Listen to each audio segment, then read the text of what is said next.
Olá, nós estamos de volta com o programa Aliança com Você, hoje contando o testemunho do pastor Hudson Salles. E você já sabe, né?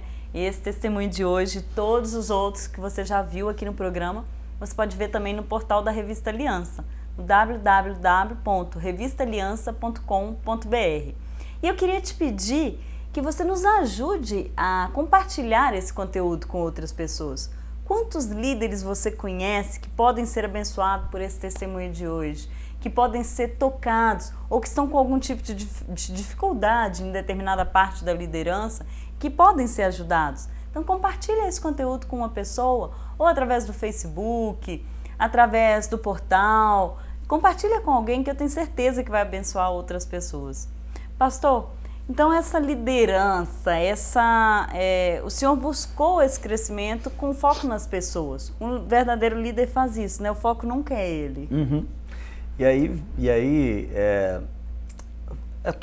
Eu acho que os fatores, o que eu tenho observado, Carol, é que a nossa vida parece que ela vai nos afunilando e nos empurrando para o nosso propósito. Verdade. Uma coisa que eu observei é que aquilo que eu sentia desde criança, como uma pessoa inútil, como uma pessoa que não tinha potencial para tanta coisa, essas coisas que eu sentia, eu vi uma necessidade imensa de dizer para as pessoas que elas eram capazes, de produzir nelas a vontade de se conhecerem e de se valorizarem. Então eu acho que tudo isso contribuiu para que eu pudesse enxergar as pessoas e ver que elas é que, na realidade, a gente extrair o melhor delas, é que com certeza me faria um líder. Apesar de que eu nunca fui com esse foco. Mas foi isso que aconteceu. Isso foi acontecendo. E porque a gente conversando com o senhor, a gente vendo hoje, não dá para imaginar que tinha esse tipo de sentimento de inferioridade. Demais, eu tinha demais. Olha tinha só. muito. Era algo que gritava dentro de mim, eu nunca me sentia capaz assim mesmo, mas sempre ia, eu sempre fui muito desbravador, aquela coisa destemida, responsável demais. Eu me lembro que eu chegava da escola com 11 anos, 12 anos, eu almoçava e ia para um trabalho que eu tinha, eu trabalhava num comérciozinho, trabalhava no caixa. Hoje eu fico olhando as pessoas com dificuldade para dar troco, fica calculando para dar troco, e eu tinha que dar troco, não tinha esse negócio de calculadora para isso. E às vezes quando o dono viajava, eu era o responsável ali. Imagina, com 12 anos, eu era responsável por isso, 13 anos. Eu saí de lá, fui para assinar a carteira para ir para outro lugar.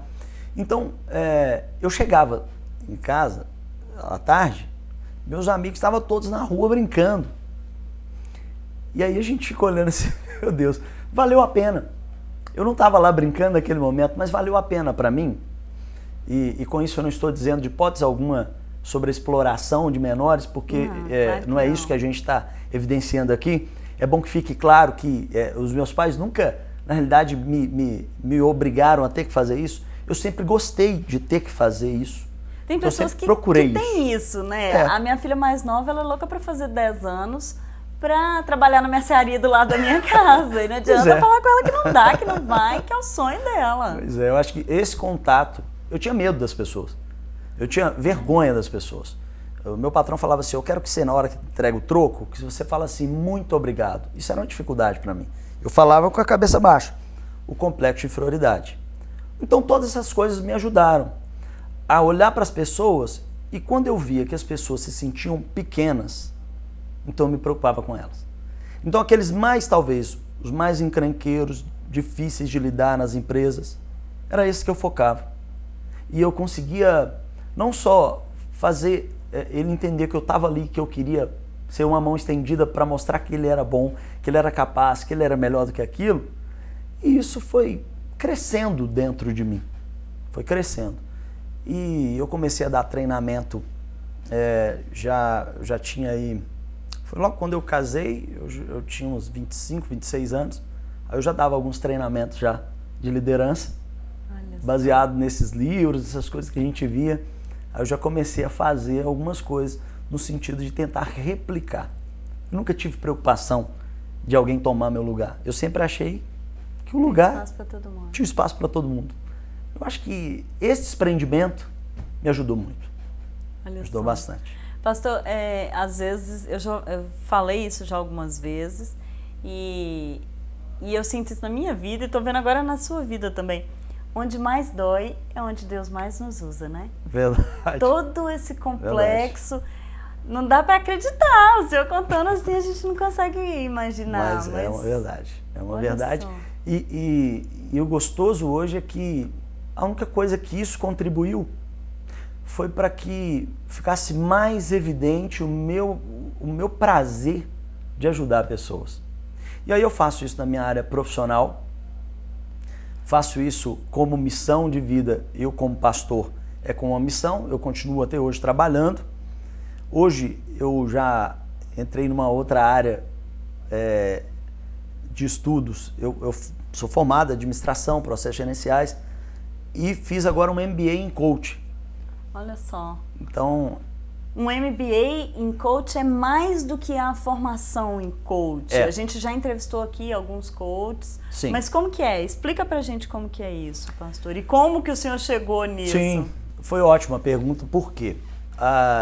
Existem realmente muitos... hoje existem várias bases, várias escolas dando coach hoje. Verdade. Mas hoje eu procurei aquilo que era de melhor do coach no Brasil, conhecido internacionalmente. Hoje eu sou membro da Sociedade Brasileira de Coach. Fiz a minha primeira formação em PPC, que a gente chama de Personal e Professional Coach. Essa foi a primeira formação. E eu me encantei.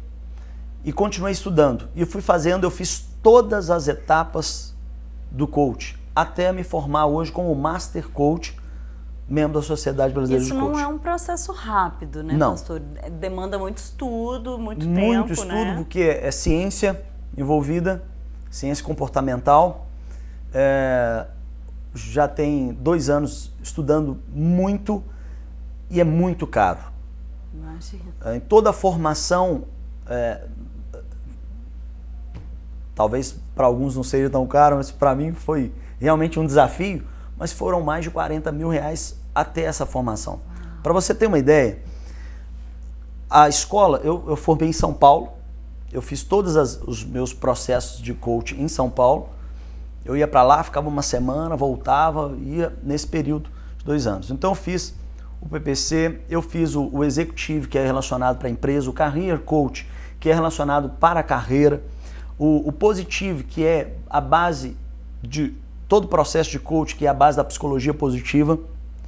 E o que me encantou nesse processo no coach? Primeiro, eu entendi que eu poderia fazer uma profissão, exercer uma profissão em que eu continuaria ajudando as pessoas, não só na igreja, mas fora dela como profissional. E viver disso, porque na igreja, é como eu disse, a gente vai como um voluntário, como alguém que ama fazer aquilo, não que tenha nenhum erro em viver disso, mas eu amo trabalhar. Então eu tento contribuir tanto na área profissional, empresarial, quanto questão da minha missão principal do Evangelho. Então eu fiz toda essa formação e a FAPES, que é a faculdade que hoje eu fiz o MBA, ela só aceitou a nossa matrícula porque, primeiro, elas analisaram todas as escolas de coach do Brasil. Uhum. E a que foi aprovada por elas é a que hoje eu faço parte, sou membro, que é a SB Coach. E, além do mais, você tem que ter todas as formações. Olha só. Senão eles não deixam... Não basta você ter uma faculdade. Eu já tinha faculdade. Se eu fosse matricular, eu poderia matricular em outros cursos, mas não... Não nesse. Nesse, porque eu teria que ter toda essa base de formação. E aí, hoje, como Master Coach, eu fui pro MBA. Um MBA, para quem não conhece, é como se fosse uma especialização, né? É uma pós-graduação, alguma coisa assim. É você ser mestre naquilo ali que você vai atuar. Porque o MBA, o que a gente fez, o bacana, Carol, é que a seriedade pelo qual eu investi exatamente para que eu não entregasse qualquer coisa para nenhum cliente meu. Eu não quis fazer atendimento enquanto eu não formasse. Eu fui começar a dar treinamentos de coach agora há uns 6 meses para cá. Até então, eu estava só estudando. Porque o que é o coach? O coach é uma metodologia cientificamente validada que faz as pessoas chegarem nos seus objetivos. Mas é mais do que isso, porque são metodologias, o que mais me encantou em tudo isso, e a tese minha do TCC, do meu artigo, a gente tá fazendo o artigo agora para a faculdade, é a semelhança do coach, a psicologia positiva e a Bíblia. Olha só. É impressionante.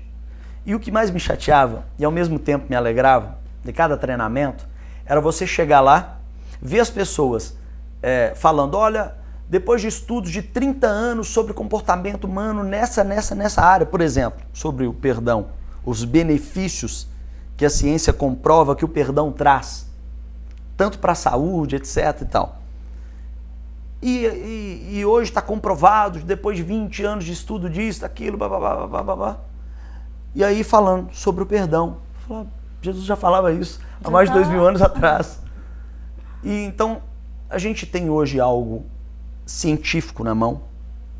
Eles não gostam de se curvar diante da Bíblia e esse foi uma das causas de eu estar escrevendo o artigo sobre essas semelhanças. Mas a verdade é que eu queria confrontar no intuito de quê? De mostrar que isso que se descobriram, que se comprovaram, Jesus já dizia. Já existia.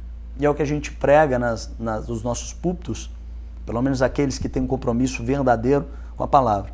Verdade. E me serviu para que eu pudesse compreender a Bíblia ainda mais como um manual de prática humana. As pessoas só têm a Bíblia como um manual religioso. Elas se enganam. Jesus deixou um manual prático de felicidade. Tanto que pessoas que mesmo que não creem em Deus, quando elas seguem esses princípios, tanto que estão sendo ensinados através do coach, sim, quando elas seguem esses princípios, elas se dão bem. Aí eu fiquei olhando, um camarada transformou isso em um método, em uma forma sequencial de atuação, de percepção e de ação contínua e ganha milhões com isso. Nós pregamos nossos púlpitos de graça e às vezes não temos a noção nem do que estamos entregando e nem as pessoas que estão recebendo do que estão recebendo. Sabe o que está acontecendo. É muito... Agora, é claro, eu não estou entrando na questão de salvação. Estou entrando na questão prática da Bíblia. É cientificamente comprovado. E quando você se dedica, é impossível você se desvencilhar disso depois. A salvação vem porque isso vai ser um novo estilo de vida, digamos assim, né? Exato. Aí você vai olhar, por que então eles falam, né? Jesus foi o maior líder de todos. Porque a ciência agora está comprovando uma metodologia nova, isso e aquilo, e papapá, mas de práticas que ele já dizia lá atrás. O Augusto Cury, que é um dos escritores mais renomados do Brasil, lá fora, ele era o maior ateu. Um dos livros dele, ele coloca isso, que ele foi pesquisar, falar, mas não é possível que ninguém vai pesquisar a personalidade desse homem. Será que ele é tão... ou então é tão insignificante que nem vale a pena pesquisar? Eu vou olhar. E foi fazer uma análise da mente de Cristo. Qual a conclusão que ele chegou? Ele achava que ele nem tinha existido.